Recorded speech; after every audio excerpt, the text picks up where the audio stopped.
Hello, welcome back to the Cricket Nerds. Me and Benji talking about the India versus Netherlands game. I think we predicted this. I think everybody kind of predicted this kind of result. So we're just going to chat about it because there were some funny things that happened in it. India chose to bat first, and all of their top four performed. Their top five, sorry. They all performed exceedingly well. Mm-hmm. It kind of felt to me, I don't know about you, but in a village game where your team's doing well, so you have to you're against an opposition that's way worse. So at a certain point, the batters they get a bit bored and they just retire. They retire not out at 50, and they're like, "Oh, you boys have a go now." That's kind of how it felt for India. Shubman Gill was just hitting it too well, so he was like, "Oh, you know what? I'll go out at 50." Rohit Sharma got to 61. He was like, "Yeah, I've had enough, boys. The rest of you have a go." It was absolutely brutal, to be honest. What did you think of India? What did you think of Netherlands? Just raw emotions. Bless them. I mean, India just dominated, didn't they? Shreyas Iyer and KL Rahul batted fantastically. KL smashing 2 sixes to get to his turn and then leaving Sky the last ball of the innings. I did feel a bit sorry for Sky, who had been sat there with Pad Rash for about 20 overs or something like that by that point as well. Like he was the next in for about 20 overs. Yeah, I mean, they just outclassed him today, didn't they? Colin Ackerman got completely smashed all over the place. I think at one point it looked like the Netherlands could potentially restrict them to under 350. They had a really decent fight back in the middle overs once they dismissed Virat Kohli. But yeah, I mean, 400 always looked on the cards. And I think at the start of the innings, 500 looked on the cards. And then they'd sort of fought back a little bit so that they almost looked like they could restrict them to a bit of a lower total. But then Shreyas and KL just went ham and just really went for it. And yeah, taking the Netherlands bowling to pieces with the exception of Roloff van der Merwe, I think. Roller Boy with the vibes came in and went at under sixes. So I think he put a good performance on today. And then I think Netherlands were showing some pretty good fight with the batting. They had a couple of good partnerships. They were sort of 200 and something for 6, and then they just lost all of their wickets.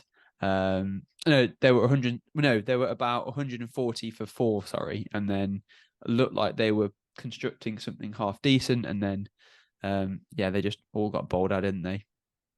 Yeah, it raised some interesting points for me about ODI cricket in general, because the way India were batting was just, it looked like they were having fun, but it was sensible fun, which, as I say, it sounds really lame, but it was. None of them really threw their wickets away.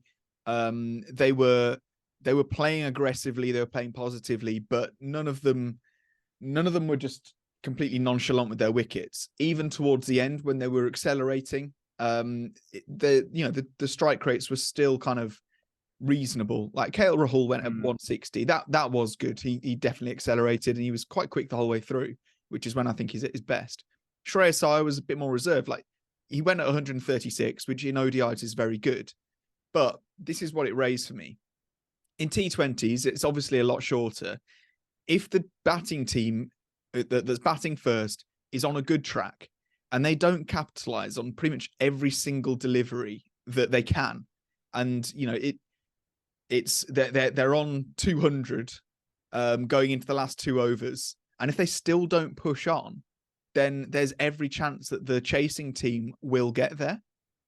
And even though it's almost like an insurmountable total, in ODIs you get similar scores, but like 400 is almost, you're just not going to chase it down because there's so much longer in the game. And it does highlight to me, and that's what I was thinking a bit today, was that there is a significant difference in skill sets required for ODIs compared to T20s. And I think there's a nuanced discussion to go about that for a lot of other teams who just kind of have a white ball squad instead of a T20 squad and an ODI squad, because I think India have got a lot of players that are so well suited to ODIs. You know, Rohit Sharma, Shubman Gill, Virat Kohli, Shreyas Iyer, KL Rahul are all perfect ODI players. You know, they are anchors by their nature that can accelerate. Sky, I'd say, is the one T20 player there. Ravi Jadeja is an ODI player. Like, it's just his makeup. They're good at, and all four of the bowlers are incredible test match bowlers as well. And it's just different areas. You know, you don't need as much death bowling in ODIs. There's some things to be said. But as far as just this game as it was, I was happy to see that the Netherlands had a little bit of fight. And I think they signed off in a way that was obviously very humiliating and we'll get onto the bowling of India. But just, they always showed a bit more fight than a lot of other teams. You know, we saw South Africa got rolled for under 100. England got absolutely slapped. You know, there were good sides. I don't know why I included England in that, but there were good sides that got absolutely rolled by India's bowling attack. Yeah. And I would say that the Netherlands, while they were beaten very significantly by 160 runs, they weren't quite humiliated as much. And they showed a bit of fight. In particular, Nida Manuru might have pronounced that correctly. We'll see. With his 6 sixes, a very well-made 50, obviously trying to get that IPL contract. He showed a little bit of a fight. So that was good to see. Now, India, for the majority of this tournament, have only bowled 5 bowlers. They haven't needed to draw on any reserves. What did you think about they were taking the mick, really, weren't they? Because they bowled Virat Kohli, who took a wicket, a down leg, absolute. It was a filthy wicket. It reminds me of the one that Harry Brook bowled to get Kane Williamson out in one of the Test matches last year. It was. And he also bowls off the wrong foot to get the in swing. Shubman Gill, Sky also bowled, and Rohit Sharma, the skipper, took the last wicket. So, what did you think about that? Like, why were India doing it? Was it just for the fans or what? I don't know. Interestingly, Rohit Sharma has got 9 ODI wickets, so it's not the first time that he's bowled and taken a wicket. You know, he can bowl a little bit of the off spin. Look, I think it was just pressure was off, having a bit of fun. It seemed a little bit disrespectful to the Netherlands, in my view. But there could be an argument for the fact that they're wanting to rest their premier bowlers. So rest Shami, rest Siraj. They don't want any rogue injuries going into the semi-final. So potentially that's why they leaned on their, collective 6th bowler in what took the form of their top 3 and Surya Kumar Yadav. I think they gave Sky a couple of overs to, let him be involved in the game after he only faced the last ball of the innings. Yeah, the only thing I can really think of is if they were trying to protect Shami and Siraj from their injuries. I have to say, Mohammad Shami had a rare off day. Going at 41 runs off his 6 overs, he was actually being dealt with quite well by the Dutch batters. Whether they just actually wanted to bowl more overs of spin, I don't know if Virat Kohli was bowling spin or not. Was he bowling his medium pace? Yeah, he bowled his medium pace. I remember there's a video of him when I think he's first on the kind of India. It might even be of the under 19s cricket game, like World Cup that he was in.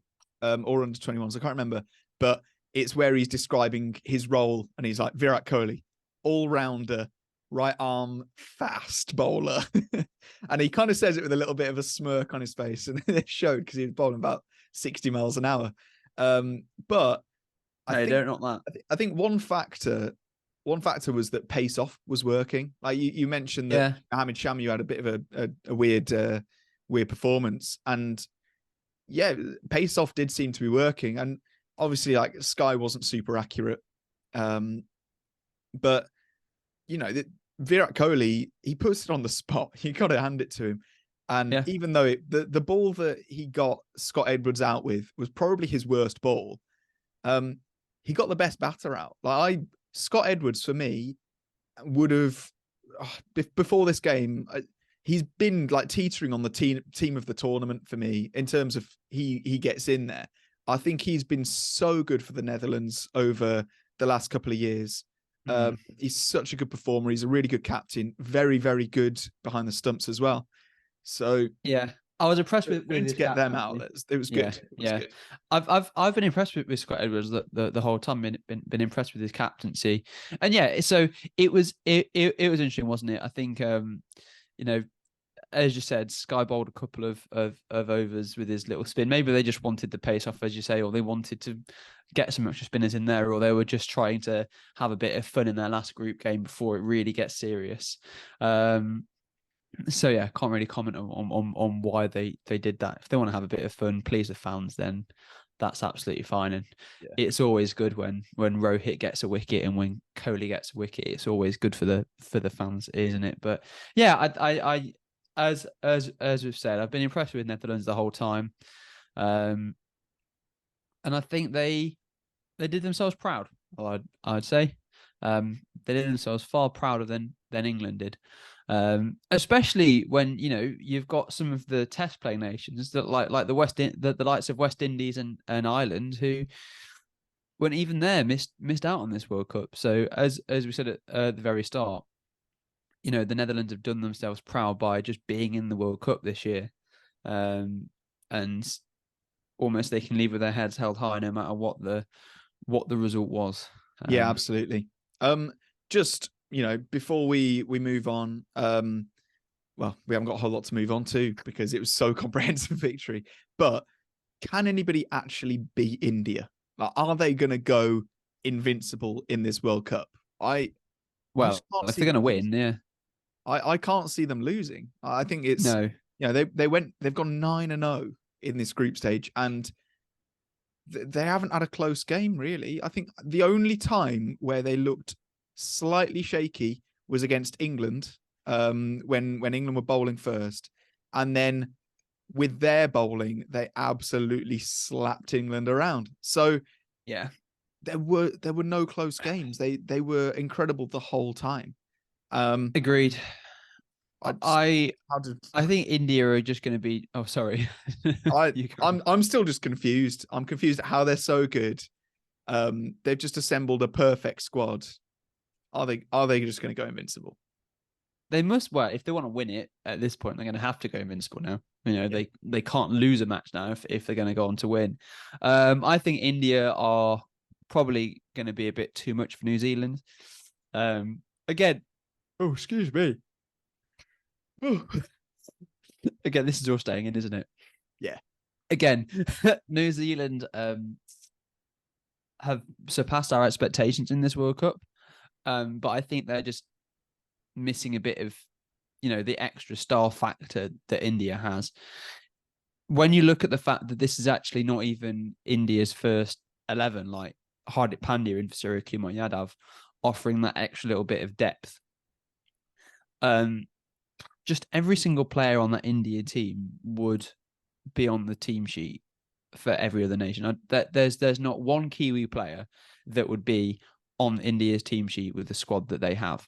Like I can't think of one person who I'd rather have in. Like the three seamers of India, perfection. Kuldeep Yadav being the best spinner in the tournament, apart from maybe Adam Zampa, has been phenomenal. And then that top six that they have, where they just have so much batting. I think the one thing they're potentially missing is another all-rounder, but they've got Ravi Jadeja coming in at 7 anyway. So, why do you need another all-rounder when you've got Jadeja and Kuldeep as your spin twins, and then you've got three seamers who've been making the ball talk the whole time? Like, realistically, what more do they need? I think they've done well that they've managed to stay fit for the most part, with the exception of Hardik. I think that's been their real strong suit in this World Cup. The fact that, yeah, for the most part, they have all managed to stay fit. I know there was a bit at the start where Shupman Gill missed out because he was ill, but it's all come together at the right time. And yeah, to answer your question, I don't really see them losing, unless they bottle it in the key moments, as we've seen in the past. But it seems like this India team have just come in with a different mindset, a mindset of, we're winners. We're not going to go home. Well, no, they are already home, but they're gonna they're gonna make their home fans proud. Yeah. They're in this mindset, whether it's come from the leftover from the Kohli days or whatever. Yeah, I think they're going to be too much for New Zealand. And then I would say if South Africa win, I think South Africa have got the best chance of beating India, even though they did get absolutely hammered by them in the group stages. They stand the best chance, but it's about still 60-40 to India, if not. Oh, more. Yeah. I think I would say that South Africa have a better chance than Australia, with how they've looked as a whole. I think South Africa have had 2 bad games, and that was Netherlands and that was against India. And against India, it was a really bad game. And if they can have a good game in the final, provided they beat Australia, there's always a chance. It's cricket. Anything can happen. That's the beauty of the game that we love. But having said that, I think India are going to win. It's a given, isn't it? Now, just a couple of good stats for you as we've finished the group stages. Virat Kohli is the current top run scorer, and he has averaged 99. So that's something that's absolutely outstanding. And the stat that I really like is that the player with the best batting strike rate, I bet you won't guess it. To be honest, I've just cheated because I clicked on stats and I've just scrolled down. All right, it's Reece Topley. Glenn Maxwell would have been my guess. Yeah, no, Reece Topley. So there we go. England missed out on their best bat when he got injured. Okay, so the only person that is the only people that have been more surprising and more impressive this World Cup than Virat Kohli and Reece Topley are our members. So big shout out to Look Who's Watching and Parv. We do really appreciate it. If you want to become a member, really support the channel. It is the best way. So just hit the join button next to the subscribe button. Alternatively, a great way to support us is to subscribe. Tell your friends about us. Hit like, share it. It's great. Don't forget to comment as well. We reply to most comments, and we like to have the conversation. So thank you so much for watching. We will still be covering the rest of the World Cup. So stay tuned, and we'll see you later. Goodbye.